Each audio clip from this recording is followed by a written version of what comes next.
নিউজিল্যান্ডে বিনিয়োগকে আরও সহজ ও আকর্ষণীয় করতে অ্যাক্টিভ ইনভেস্টর প্লাস ভিসাতে আনা হচ্ছে পরিবর্তন।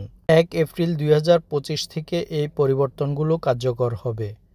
নতুন নিয়ম অনুযায়ী বিনিয়োগের জন্য গ্রোথ এবং ব্যালেন্সড নামে দুটি সহজ ক্যাটাগরি চালু করা হবে।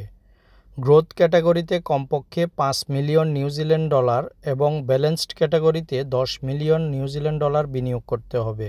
ব্যালেন্স ক্যাটাগরির বিনিয়োগের সুযোগ বাড়ানো হবে যাতে বন্ড এবং সম্পত্তি যেমন নতুন বাড়ি, নতুন পুরনো বাণিজ্যিক বা শিল্প উন্নয়ন প্রকল্প অন্তর্ভুক্ত থাকবে।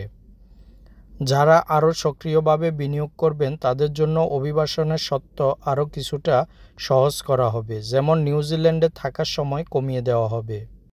গ্রোথ এবং ব্যালেন্সড ক্যাটাগরির বিনিয়োগকারীদের অনুমোদনের 6 মাসের মধ্যে বিনিয়োগ সম্পন্ন করতে হবে, তবে প্রয়োজনে অতিরিক্ত 6 মাস নেওয়া যাবে। ইংরেজি ভাষার পরীক্ষা IELTS PTE সত্ত্ব তুলে দেওয়া হবে। এই পরিবর্তনের মাধ্যমে নিউজিল্যান্ড হাই প্রোফাইল বিনিয়োগকারীদের আকর্ষণ ও বিনিয়োগ প্রক্রিয়াকে সহজ করতে চায় এবং বিনিয়োগকারীদের আরও সক্রিয় বিনিয়োগের দিকে আগ্রহী করতে চায়।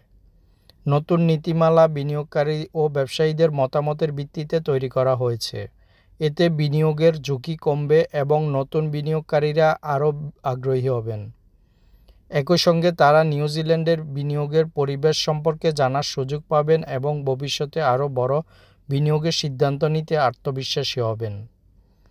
বিনিয়োগকারীরা আগের মতোই অনলাইনে আবেদন ফর্ম ব্যবহার করে এই ভিসার জন্য আবেদন করতে পারবেন।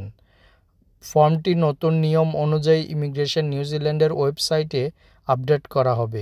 পরবর্তীতে এ বিষয়ে বিস্তারিত তথ্য মার্চের শুরুতে ইমিগ্রেশন নিউজিল্যান্ডের ওয়েবসাইটে প্রকাশ করা হবে। আবেদন প্রক্রিয়া ও বিস্তারিত জানতে ভিজিট করুন ইমিগ্রেশন নিউজিল্যান্ডের ওয়েবসাইট।